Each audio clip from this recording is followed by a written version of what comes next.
Olá, meu povo. Bem-vindos. Essa é a minha primeira produção nesse novo espaço que eu estou inventando, um espaço criativo que eu estou bolando. Depois eu falo um pouco mais sobre ele, tá? A gente ainda vai fazer a arte definitiva. Isso aqui foi um improviso que eu passei hoje à tarde fazendo alguns experimentos. Hoje eu queria falar um pouquinho sobre momentos, mas não exatamente sobre momentos. Eu queria falar um pouquinho sobre essa palavrinha que eu criei para mim, que eu passei a chamar de entre momentos. Eu sempre vejo, sempre ouço, sempre leio algumas publicações nas redes sociais, até mesmo ouço pessoas falando sobre a vida é feita de momentos. Viva os momentos, aproveite os momentos. São os momentos que você leva para a vida. Às vezes eu penso muito isso, voltando no tempo que eu estudava marketing, que isso é mais uma daquelas estratégias, mais uma daquelas ferramentas que o mercado usa para nos vender coisas, para nos vender momentos, nos vender experiência, basicamente fazer com que a gente tenha necessidade de comprar alguma coisa. Mas a minha crítica aqui não é a você que curte o seu momento. Acho que todos nós temos o direito e devemos aproveitar os nossos momentos. Afinal de contas, a gente trabalha para isso, a gente estuda para isso, a gente se sacrifica para criar esses momentos na nossa vida. A minha real preocupação é o que nós fazemos nos nossos entremomentos, né? Como nós vivemos no intervalo que existe entre esses momentos, né? E esse intervalo, ele não é só um intervalo, para mim, pelo menos, não é só um intervalo temporal. Ele é um intervalo que envolve, sim, tempo, é um intervalo que envolve pessoas, envolve os aspectos diversos da nossa vida, como a nossa casa, nossos compromissos, nossos empregos, nossos estudos, nossos amigos, nossos familiares, nossos relacionamentos, o tempo, né, o dinheiro, enfim. Tem vários fatores que compõem os entremomentos. Assim como tem fatores que compõem os momentos, né? Os momentos são feitos de pessoas, de lugares, de experiências, de coisas, de viagens, enfim. Eu passei a chamar esse conjunto de coisas e fatores e experiências de entre momentos.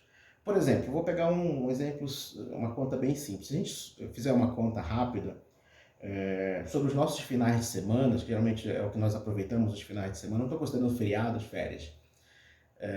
Eles geralmente equivalem a algo em torno de 28% dos nossos dias em um ano, tá certo? Da mesma forma que um final de semana equivale a 28% dos dias de uma semana.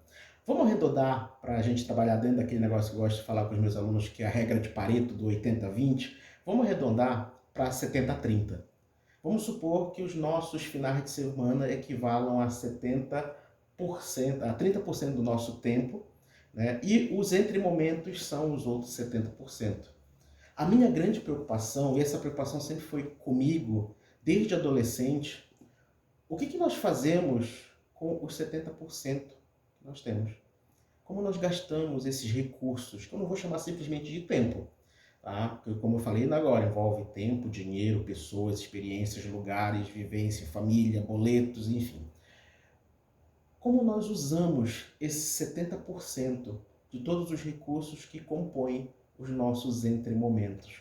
O intervalo que fica entre um final de semana e o próximo. O intervalo que fica entre uma curtida e a próxima.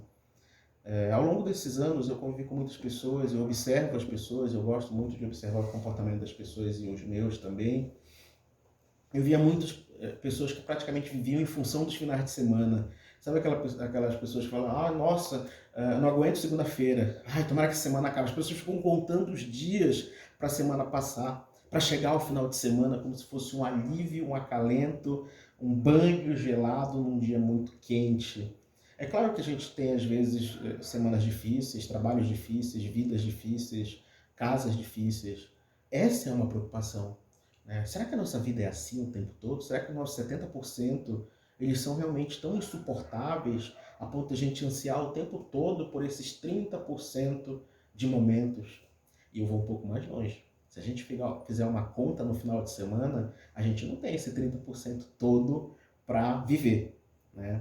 A gente às vezes tem que dividir com as outras tarefas de um final de semana. Então vamos dividir no meio, a gente tem 15% de um final de semana, né? Para a gente poder viver os momentos que são tão importantes, tão grandiosos. Então eu te faço a pergunta, como que você tem vivido os teus 70%?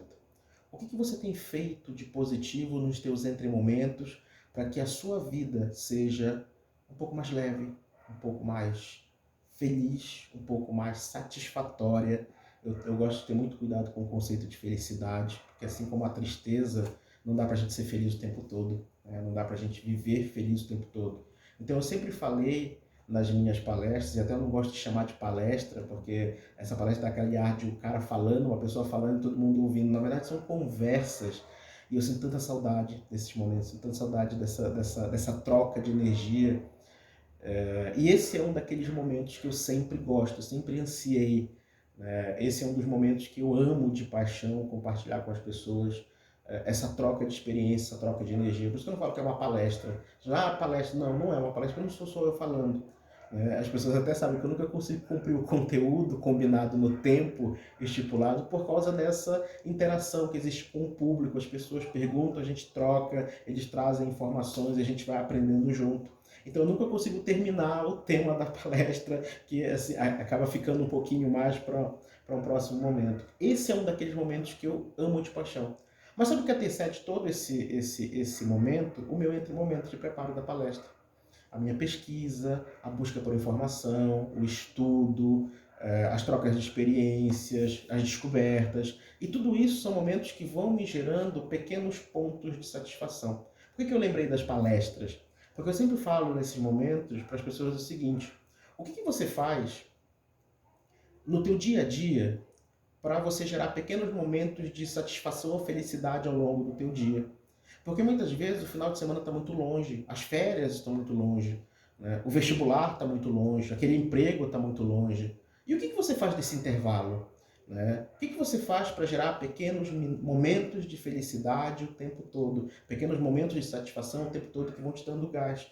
Cara, pode ser a coisa mais simples, de fazer um café, lavar uma louça, ler um capítulo de um livro, resolver uma tarefa que você estava há muito tempo protelando, colocar a matéria em dia. São coisas que a gente vai, às vezes, empurrando com a barriga, porque fazer a tarefa ela é realmente complexa, demanda esforço e tempo.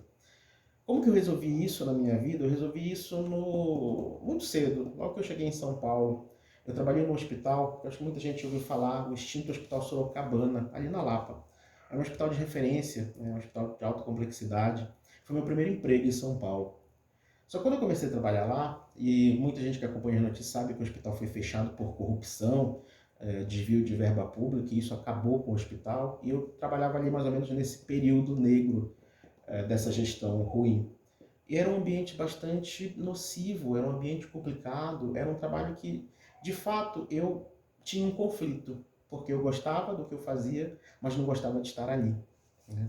Tanto que nas noites antes de ir para o plantão, eu antecipava aquele momento com grande sofrimento. Eu ficava contando no relógio, olhando do local onde eu morava, na Teodoro Sampaio, que estava para ver, quantos Lapa Clínicas passavam até chegar ao Lapa Clínica das 18h30, que era aquele que conseguia me levar até o hospital para eu chegar exatamente na hora. Né? Então eu ficava sofrendo, arrumando desculpas, pensando em possibilidade de não ir trabalhar, porque eu não gostava de estar naquele lugar. Mas quando eu chegava no hospital, eu colocava o meu jaleco e começava a rotina, aquilo me dava uma satisfação tão grande, aquilo me dava um senso tão grande de utilidade, porque apesar de eu ser um biomédico, eu fazia praticamente tudo no laboratório. Eu fazia coleta, eu digitava os laudos, eu fazia os exames, eu entregava, então eu conhecia todo mundo. Eu conhecia o pessoal da portaria até o pessoal da UTI, dos pacientes, o pessoal da enfermagem, o pessoal do pronto-socorro, a segurança. Então eu rodava o hospital inteiro. E esse processo ativo me deixava muito satisfeito, me deixava muito feliz. E é claro que existiam momentos de muita angústia, de dor, de perda. Isso faz parte, infelizmente, de quem trabalha na área médica. Mas o que eu quero que você perceba com essa pequena história que eu te contei?